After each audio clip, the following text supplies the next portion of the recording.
I never thought I'd live to see the day when someone would marry into my family for the sole purpose of robbing us. But life has a way of showing you the faces people hide behind polished smiles and fancy wedding dresses. My name is Ghulam Ali, and I'm 72 years old. I've lived in the same house for nearly 4 decades, a modest but well-kept home built brick by brick with the sweat of my youth. My late wife, Samina, and I raised our only son, Haris, within those walls. Every corner of the house holds traces of our life together. Pencil marks on the doorframe showing Horace's height through the years, Samina's rose garden still blooming despite my poor gardening skills, and the old wooden swing in the backyard where she and I used to drink tea every evening. After Samina passed away 5 years ago, the house became even more precious to me. It was the last piece of her I had left. And that's exactly what someone tried to take from me. The wedding that changed everything. Horace met Zara about a year ago at a corporate seminar. She was beautiful, no denying that, with carefully styled hair, crisp clothes, and a way of speaking that made her sound educated and refined. Horace grew attached quickly, too quickly if you ask me, but he was 32, lonely and eager to start his own family. I tried my best to be happy for him. At first, Zara seemed polite and considerate. She brought flowers when she visited and complimented Samina's old decorations, but something about her smile unsettled me. It never reached her eyes. Still, Horace was in love, and when he announced their wedding date, I didn't object. A father hopes for his son's happiness, even when his instincts whisper otherwise. The wedding was small and elegant. Zara wore a stunning ivory dress, and Horace looked happier than I had seen him in years. I forced myself to relax and enjoy the celebration. Perhaps I was wrong about her, I thought. Maybe she truly loved him. But then, the ceremony wasn't even over when Zara began exchanging glances with an older man I didn't recognize. A man in a suit carrying a leather briefcase. A notary. At a wedding. I didn't understand then, but I would soon. The notary in the living room. 2 days after the wedding, Haris and Zara arrived at my home with the very same notary. Abu, Haris said, sounding awkward, Zara and I want to talk to you about something important. I offered them tea, but Zara waved the offer away, too eager to get to her point. Uncle, she said, folding her hands neatly in her lap, as the eldest member of the family, you should think about securing the future. It's just logical. You're alone and anything can happen, so it's better to transfer the house to Haris now while everything is stable. She said this as if it were the most reasonable thing in the world. I looked from her to Haris and my heart sank. Haris wasn't even looking at me. He stared at the floor like a guilty schoolboy. The notary opened his briefcase and produced papers, legal documents for transferring ownership of my house to my son. Zara smiled sweetly. Just a signature, uncle, it's for everyone's benefit. Everyone's benefit? No, it was for her benefit. I leaned back in my chair, studying her face. Her eyes gleamed, not with love for my son, but with hunger for property, for control. Haris, I said slowly, did you ask for this? He swallowed hard. Zara said it's practical. Practical, I repeated, to take the roof off your father's head while he's alive. Zara's expression tightened. The sweetness vanished like smoke. Uncle, don't misunderstand. You can stay here. We just need to have things legally sorted. It's the modern way. No, I said firmly. She blinked as though she couldn't comprehend the word. No, she echoed. I'm not transferring this house to anyone. Not now, not ever. This is my home. Haris opened his mouth, but Zara's glare silenced him instantly. The notary, sensing tension, began quietly packing his papers. Zara's voice dropped to a cold whisper. You're being unreasonable. You're old. You should be grateful someone is thinking about the future. I am thinking about the future, I said, and that's why the answer is still no. They left in barely concealed anger. But I knew this wasn't over. Cracks in the marriage. Over the next 2 months, Zara's mask slowly slipped. She discouraged Haris from visiting me alone. She criticized the house endlessly, calling it too old, too cramped, not worth much anyway. Until one evening I overheard her saying, once the house is ours, I'll tear down that ugly garden. It smells like old people. Her cruelty didn't stop at words. She nagged Haris about money, embarrassed him in front of friends, and made decisions without him. It was obvious she didn't love my son, he was just a means to an inheritance. Horace began to shrink into himself. The cheerful, optimistic boy I raised was disappearing. I stayed silent until the day things truly escalated. The second attempt. It was a Sunday morning. I was watering Samona's roses when a black car pulled into my driveway. Zara stepped out first, then Horace, looking troubled. Behind them came two men in suits. They weren't notaries this time, they were lawyers. Zara approached me with a bright, artificial smile. "Uncle, we've come to settle this matter once and for all." Horace avoided my eyes again. "What matter?" I asked, though I already knew. "The house," she said briskly. "We're doing the transfer today, the paperwork is ready, you just need to sign." I already said no. She waved a dismissive hand. "You were confused before, you're old, you might be forgetting things, but don't worry, we're here to help."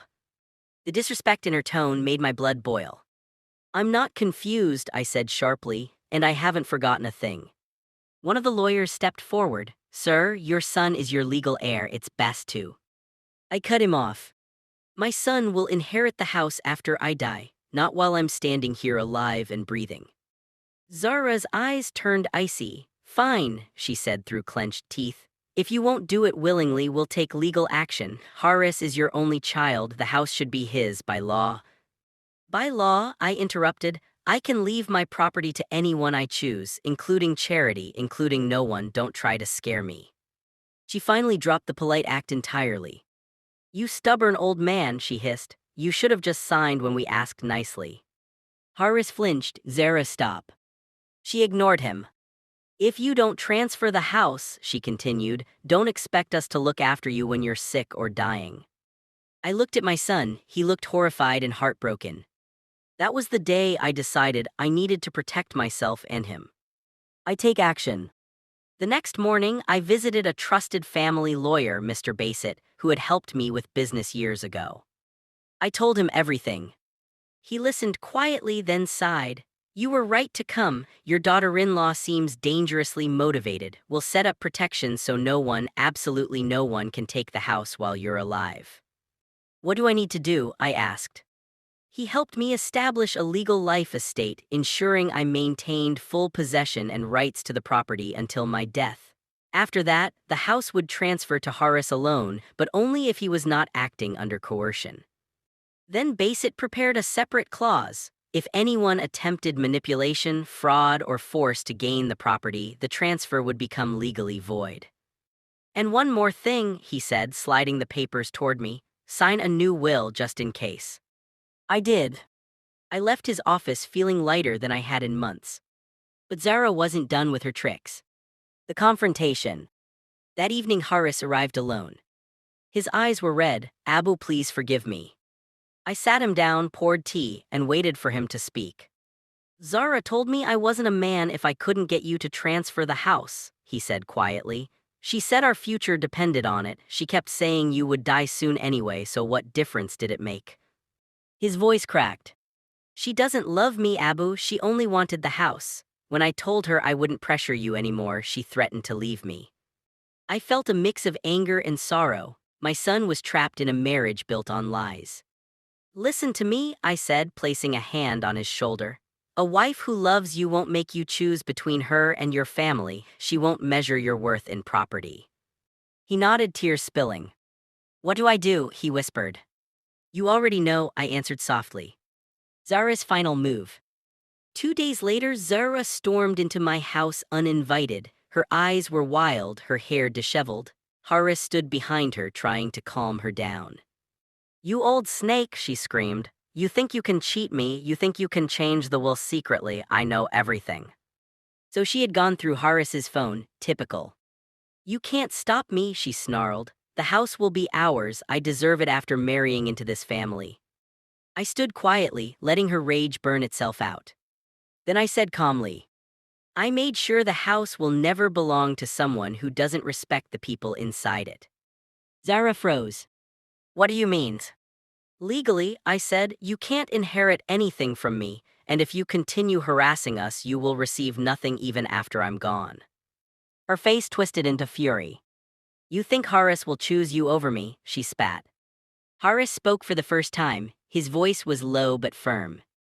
I already have. Zara stared at him as if slapped. I'm filing for divorce, he said. You never wanted me, only the house, I'm done. She screamed an inhuman, furious sound and shoved a vase to the floor. You'll regret this, she shrieked, both of you. But her threats meant nothing now. The truth had finally come out. A new beginning. The divorce took 3 long months filled with threats, emotional manipulation, and attempted blackmail. But Horace stood firm, supported by me, by Basit, and by evidence of her coercive behavior. In the end, Zara walked away with nothing. No property, no money, not even sympathy. Horace moved back home for a while. At first he was embarrassed, but I told him, this is your home as much as mine. You were always welcome. Slowly, the sadness faded from his eyes. He began smiling again, helping me with the garden, repairing things around the house, joining me for tea on the old swing Samina loved. One evening, as the sun set golden behind the neem tree, he turned to me and said, Abu, thank you. If it weren't for you, I would have lost everything. I placed a hand on his shoulder. No, Beta, you found something more important. What? The truth and the courage to walk away from someone who didn't deserve you. He leaned his head against the swing's rope and sighed. Will you ever forgive me for letting her treat you that way? There's nothing to forgive, I said. You were blinded by love, it happens. What matters is that you opened your eyes. The house stands strong. Today, the house is still mine, the roses still bloom, the swing still creaks, and Horace still visits every evening, not out of obligation, but out of love. Sometimes he tells me, Abu, one day this house will be mine, but only after you've lived a long life. And I smile. Because the house was never about bricks or land. It was about family, about memories, about Samina, about love. And love, unlike greed, cannot be stolen with a notary, a signature, or a scheme. Zara learned that too late. But Horace and I, we learned it just in time.